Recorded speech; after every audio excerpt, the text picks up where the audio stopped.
wenda nge Widzo rumketere. Ndiope. Widzo maana akasungwa kuningirira ku States. Aitwa nanzi endai muno demonstrator kuningirira ku Zimbabwe, endai munobvisa hurumende nechisimba. Vachadwa netreason baba. Kukanzi muterrorist.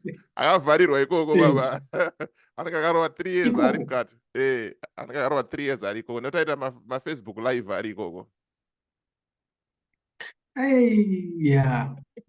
Ayo, ndozvinoitika because ukana manje I think pane pakatoda kungozvicomforta edu semaZimbabwe tichizviti we are learned mavhore but pamatozonenge umbwende hwatingori nahwo zveduzvo pane ina hangu ndiri mbwende pakatanga kuti paviolence panapa indotiza handimire ona zvakamboitika tiri kucollege kutanga kuitwa mademonstration chichichi polisi isati yasvika ina ndabaya kare kare handibatike panhu panoitwa violence. And I think a lot of us are like that as Zimbabweans. But because a few vekuti vanoenda vanokwanisa kuita zvinhu kana vachinge vabhadharwa. Nditopai mari dzakati ende munoita noise. Itai zvakati. Waiziya. Toenda tonoita bosi pabudochi yemasupa 1 rutu kana yemusombo. Pabudo big mbichana. Waiziya. But wakaona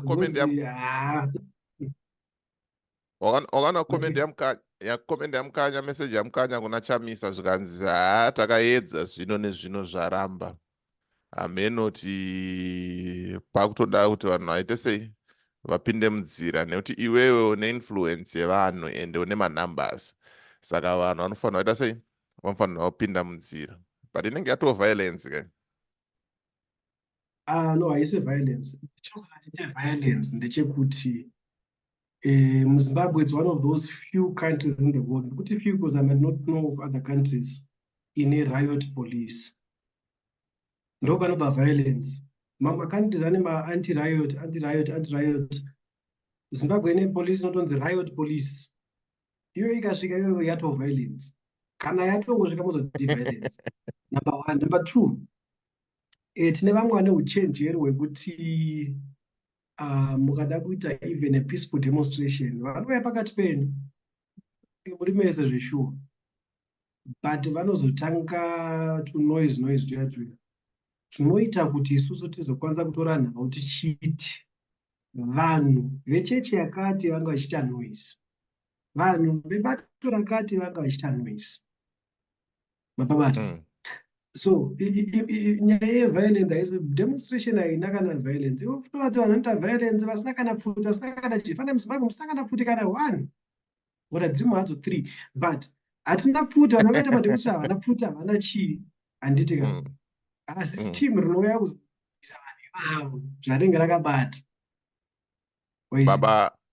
Baba isasitara zvekunyeba baba makaona mazuva apfuura aya ichi 2017 ichi 20 musi wa1 August yanga richiwe August baba ndanditori kudeni baba angana ma1 ndakatanga kuona hondo for the first time.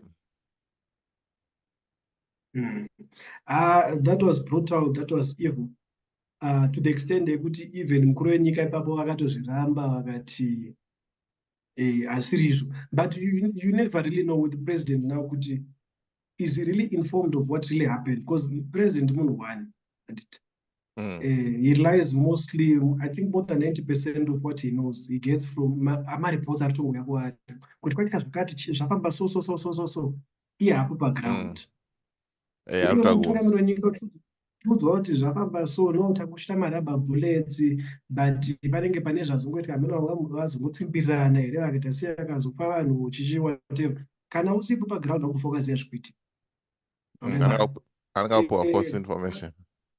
Anenge ungati kambonzwa ameno tikanga rike chokwadi here inenge 2013 ameno saka vanopinda kuma-elections vamugade vanonzi vakati ayo ndanzwa kuti tangira kuunganidza vanhu kuchibuku stadium kuchitungwiza ndoda kunoiona rally iyo handine chikopo vakamutara kuramba pamwe nyaya yekunyepa ndizipa ndakangoenzwa vamutara zviti ngatisaendeya chichi hazvina basa vakazoenda mudaranetsa vakandopfuura chona kumazira akaita chistadium zvanzi mundinyepera munhu ane vanhu ende vanhu vakawanda vainawo wababata. So ndoinoita kuti kana kuti president ka pamwe pacho hauwane information yakakwana ende utongoti line nezvekupfuma ende kuti ukwanise kuona kana TV chaiyo ukwanise kuona zvimwe zvinhu unogona kutozoshaiswa nemaadvisor ako nevari permanent secretary machichichira vachiti aiwa imi muone zvakati onai zvakati itai zvakati zvakati zvakati ona. Saka handizii, but inini personally I think vaiziva zvikuitika nezvakaitika waibata. So yeah, but zvakaitika gore riya muna August zviya it just shows you just a glimpse of how our security forces, the people who are supposed to protect us, how evil they can be to their own people, unarmed people. But vakomana vanoshanda nemakomanzi ka. Exactly. Go kill, they don't ask why, they just go and kill. So to some extent you don't blame the one akapula trigger, but pane akatomupa futi yacho inini akatoti uyu ngapuwe futi ine mabara, uyu ngapuwe futi ine mabara, kusaka akatotaura kuti koza ungoshuti usina kuzo command azviiti unless your argument yakuti akapfuura asina kupuwa command tokamutangira ipapo kuti pamwe akati which means haasi tomboti musoja kana akaita zvo it means haasi musoja because musoja chaiyo haufaniri kunzwa weti unonzwa kuti right iwo wakunzwa weti chienda unoiita kutoilet wapanzwa haufaniri kufunga. But you have to work under command. But pane clip ikarerera itenderera rereka whereby umwe musoja anotozosvikorova mumwe wake musana kuti usadaro munhu achirova akadaiso mabara achienda baba.